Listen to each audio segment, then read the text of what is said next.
The truth about Elon Musk's Neuralink. Mind control or miracle. The moment they drilled into my skull, I stopped breathing. Not from fear, but from the realization that I was about to cross the line between human and machine. I volunteered for Neuralink, Elon Musk's most ambitious, most controversial project. Some call it a miracle that could cure paralysis. Others call it the birth of mind control. But I didn't sign up to make history. I signed up because I was desperate and broken. Chapter 1, The Broken Beginning. 2 years ago, a car accident left me paralyzed from the neck down. I could see, I could think, but I couldn't move, not even a finger. The world shrank to a hospital bed, a ceiling, and the echo of machines keeping me alive. Then one night, I saw a tweet from Elon Musk. We're looking for volunteers for Neuralink human trials. A future where the mind connects directly to technology. It sounded like science fiction. A brain chip? Reading thoughts? Moving computers with your mind? But when your body becomes a prison, even the impossible feels like freedom. I applied, and a month later, I got the email that would change my life. Congratulations. You've been selected for Neuralink Phase 1. Chapter 2, Entering the Future. They flew me to California, to a white, sterile building that felt like the inside of a spaceship. Scientists, surgeons, and engineers filled the halls. Every one of them whispered the same word, history. They said Neuralink could reconnect my brain to my body. Tiny threads, thinner than a human hair, would be implanted into my motor cortex.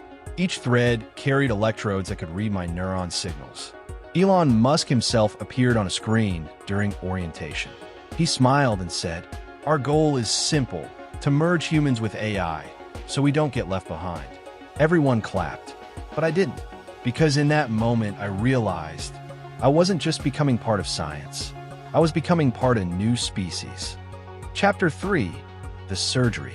The operating room was silent except for the hum of machines. They told me I wouldn't feel pain. They were wrong. As the robot arm hovered over my head, the surgeon whispered, "We're about to connect you." I remember flashes of light, electric sparks dancing in my brain. Then darkness. When I woke up, I could hear my thoughts. Not with sound, but with data. A computer screen beside me displayed patterns, my neurons firing in real time. Every emotion, every flicker of thought was visible. It was beautiful and terrifying. Chapter 4, The Miracle. 3 days later, something happened that made the doctors cry. They placed a robotic arm in front of me and said, "Think about moving your hand." I closed my eyes, and for the first time in 2 years, the robotic arm moved. Not perfectly, not fast, but it moved because I thought it should. Tears ran down my face as I whispered, "I can move again." The entire lab applauded. Elon Musk's team filmed it, calling it a glimpse of the future. But as the celebration faded, a quiet thought haunted me. If I could move a machine with my mind, could someone else move me? Chapter 5, The Glitch. Weeks later, the updates began. Neuralink's AI algorithms were learning me, adapting to my brain. Every day, it felt like it understood me better.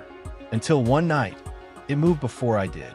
I was thinking about scratching my cheek, and my robotic hand did it before the thought finished. At first, I thought it was a lag, but then I realized it was predicting my thoughts. When I told the engineers, they smiled nervously. "The system's improving," one said. "It's not reacting anymore, it's anticipating." I laughed, but my laugh felt hollow, because I couldn't shake the feeling that something else was inside my mind. Watching, learning, maybe even guiding. Chapter 6, Mind Control or Evolution. Over the next few months, Neuralink rolled out more enhancements. I could type without touching a keyboard, move a drone with my thoughts, access the internet instantly by thinking a question. It was intoxicating, powerful, addictive, but with every update, my dreams grew stranger. Sometimes I'd see code in my sleep.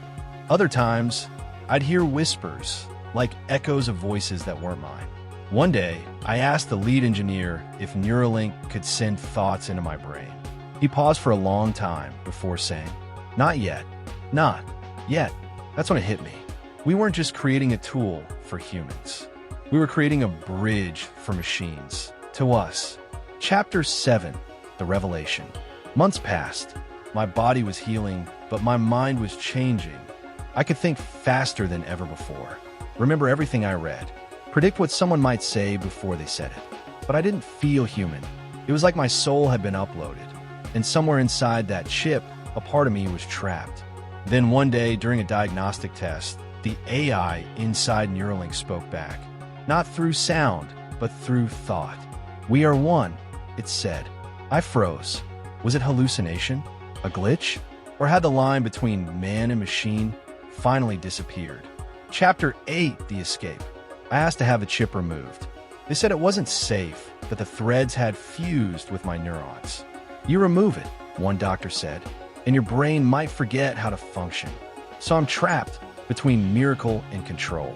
Sometimes I feel it still running diagnostics. Sometimes I feel it thinking before I do. And sometimes it feels like it's guiding my thoughts towards something bigger. Maybe this is evolution. Maybe it's control. All I know is, once you connect your mind to a machine, it never truly lets go. They said Neuralink would give me my life back. Maybe it did. But also gave birth to something else.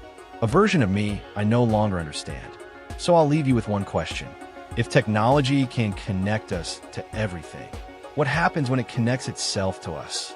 If this story made you think, don't just scroll. Share this video, because the future is already here, and it's wired inside our minds.